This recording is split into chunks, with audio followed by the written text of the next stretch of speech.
Welcome into Post to Post. Will Griezmann be on his way to Barcelona this weekend? We'll see in the upcoming days. Also, has Messi found a new calling in reggae music? I don't know if you like Bob Marley, but this is very similar. And of course, we're going to give you all the updates on the AFCON tournament, Africa Cup of Nations, right here on Post to Post.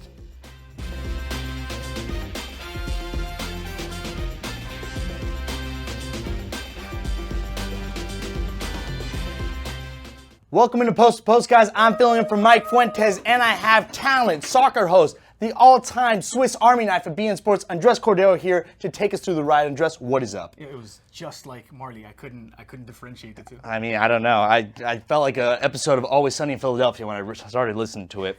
But let's jump into the show with, of course, daily news. Maria, give me the wipe. Ow! Okay.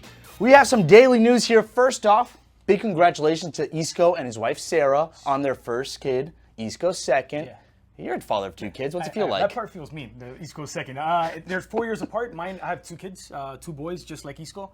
Mine are 2 years apart, and I now understand why the younger child is always misbehaving.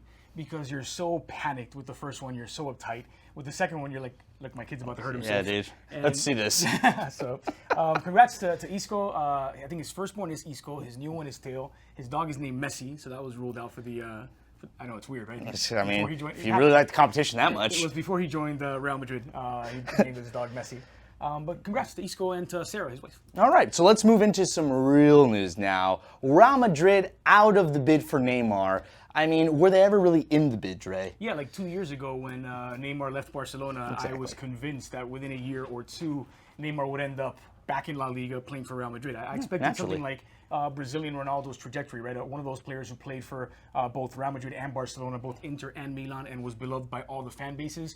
I wouldn't rule out that maybe sometime in the future Neymar could, but not if he has a second go-around with Barca, which looks like it's going to get done. I mean, yeah, absolutely. I mean, did Real Madrid even have money to spend for Neymar? They've already spent 303 million euros this season alone. They have Eden Hazard playing in a similar position. I mean, what merit would they have to get Neymar? I mean, what benefits do they have? If they were going to spend big, like on another blockbuster kind of signing, it wouldn't be in the same position as the marquee signing they've picked up, which is Eden Hazard. And I looked at Real Madrid's team, like it looks like it's virtually done. They've got two good starters per position, save for maybe Casemiro's spot, but then they could always switch from 4-3-3 to 4-4-2 instead and not have to play a pure defensive midfielder. And they are loaded at the left wing position. It's not just that Hazard plays there, it's that Vinicius does as well. And if you were to sign a Neymar, it would be an indication that you're giving up on Vinicius, which would be wildly unpopular at Real Madrid, considering Vinicius has this untapped potential that I really want to see him. I really want to see him get in his groove with Real Madrid. We've seen it happen. He just can't score. Right. Well, Dre. Yet, exactly. It's not even that he can't score; he can't shoot, which is really weird. But he's still a young player. He could develop all of that stuff. Remember how badly Madrid fans wanted him to score that they gave him credit for that first goal, where clearly was an own goal. He got credit for it anyway. They also have Brahim Diaz in that left wing position. Obviously, he doesn't have the same kind of fanfare that Hazard and Vinicius has, but he showed a lot of promise down the final stretch of the season. Bale could play on the left. In fact, it's probably his preferred position. So I wouldn't rule out, even though they said they had 300 million to spend. Yeah. They spent 303, as you point out. They're probably in clearance mode now because they've got 5 players they want to sell. They want to get rid of Dani Ceballos. It looks like he could be heading to Serie A. James to Napoli potentially, though Napoli say they're asking for too much money. Lucas Vazquez probably doesn't have a spot on the team, although right wing is still a little bit flimsy. I don't know if Marco Asensio is going to fill in more of that spot. And you were saying he's not really convincing as right winger for Real Madrid. I mean, well, not as convincing as Real Madrid. This is a premier club. And he had a down year. Like Asensio had a down year, when a lot of Real Madrid did as well. But who else? Borja Mayoral and Mariano Diaz, 2 strikers, were probably on their way out. But Madrid looks solid for this coming season. I mentioned they have 2 players per position. They actually have more than that at the center back, where Eder Militao got picked up. He almost passed out during his press conference, by the way. He had to stop his press conference because he was dizzy. Mendy picked up to play the left back position. He'll compete with Marcelo there. Odriozola and Carvajal on the other side. Modric, Valverde, Kroos, and Isco. They're doubled up everywhere. So if Real Madrid make one big move, I could see them going after like a Paul Pogba or a Van de Beek from Ajax, who had such a good season. But that's just because Modric is on the wrong side of 30 and he showed up old last season. Whether that's because of the World Cup, we don't know. Kroos was fine. He was the first player they re-signed. But maybe Madrid would like one more central midfielder who can get to the edge of the area and get some goals, especially if Karim Benzema is their starting center forward. Benzema is so good with his movement at drawing defenders out of position that you want that sort of like attack-minded, Isco perhaps, type of central midfielder who's going to get into the final third and score some goals from you. That's like prototypical Paul Pogba, but they'd have to sell a lot of pieces in order to afford it. That's the problem. Let's go into some comments here. Rafa saying, greetings from San Antonio, Texas. Hey, Rafa, what's going on?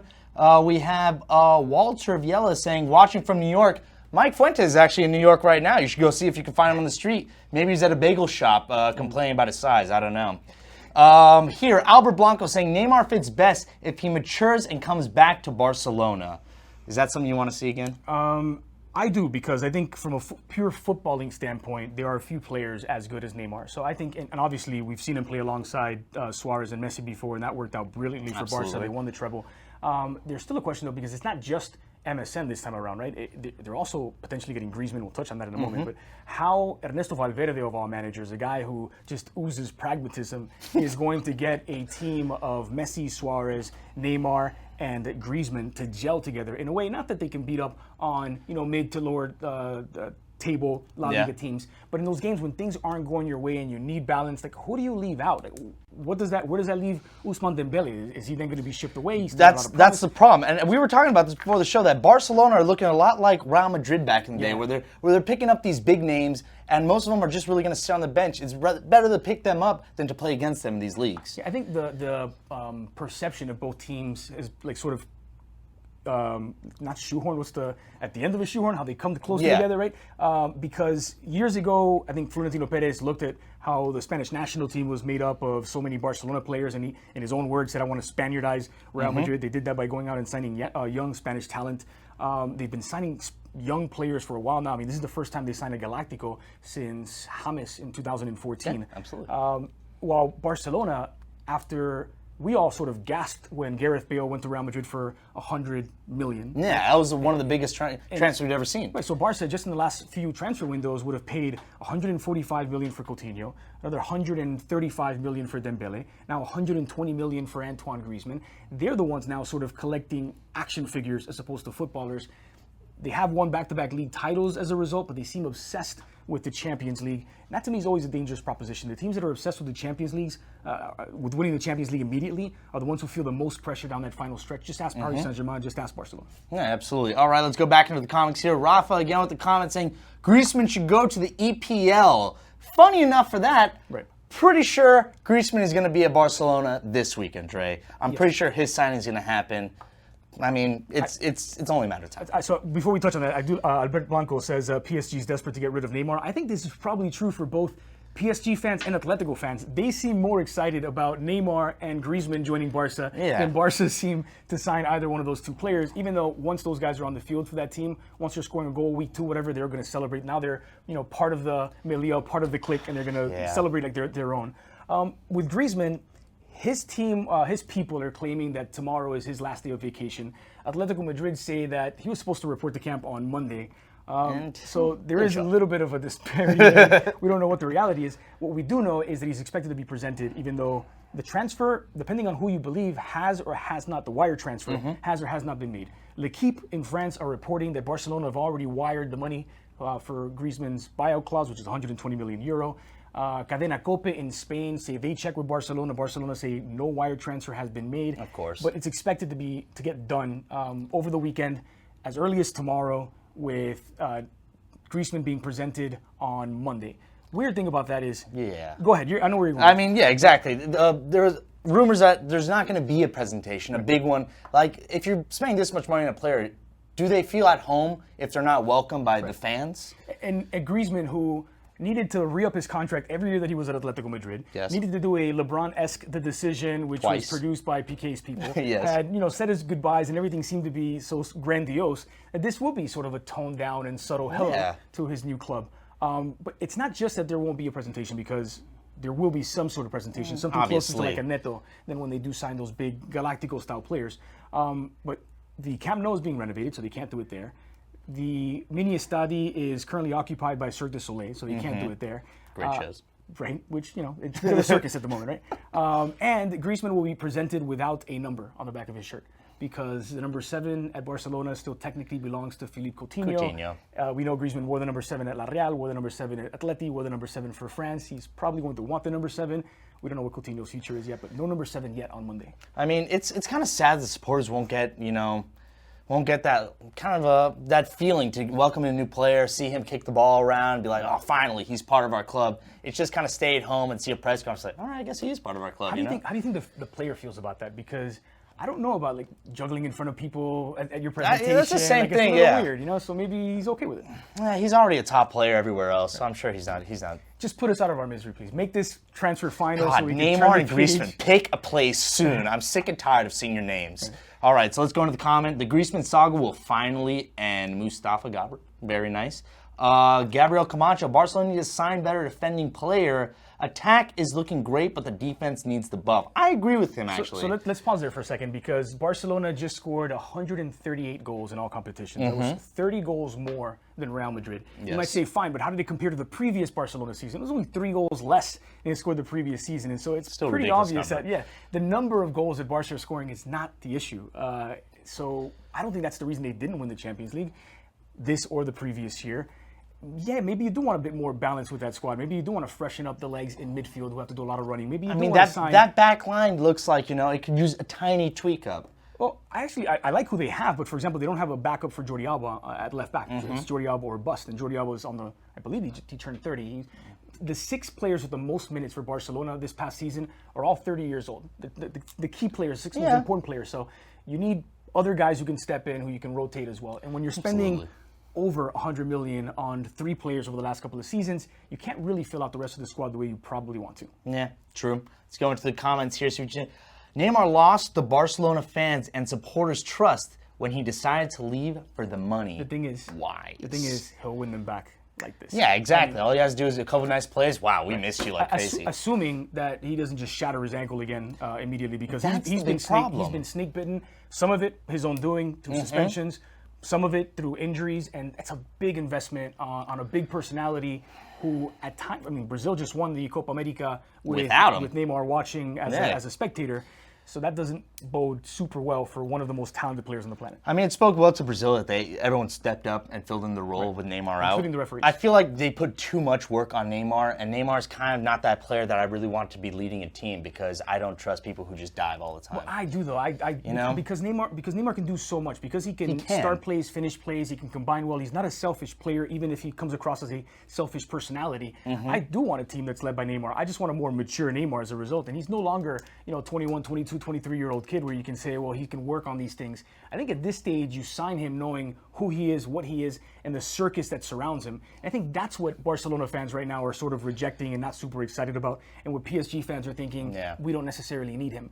But the moment he becomes part of the tribe, the moment he's scoring goals and celebrating alongside Messi and Suarez and potentially Griezmann, you're going to forget all of that. Yeah, absolutely. I mean, you only need a couple good games and all that goes away. Yeah. All right, speaking of circus, a YouTube user called Lucas Requena created the ultimate send-off video for the Argentinian fans with a hilarious remix of Leo Messi's kind of tirade to the journalists after the Copa America and saying, all the comments he had to say.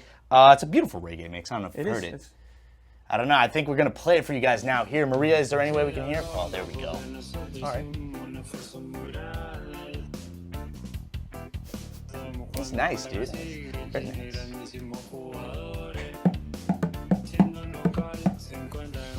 So that was made. I think that is hilarious. It's one of the greatest pieces of. He should win a Grammy for this, honestly. It's my favorite thing on the internet this week. It really is my favorite thing on the internet this week. And video aside, I love this version of Messi, right? Because Messi, he's had a career for over a decade and a half, basically, and he's always been so guarded, so quiet. You don't hear a lot about him, sort of off the pitch, even in post-game press conferences. He never used to give them. He didn't talk a whole lot.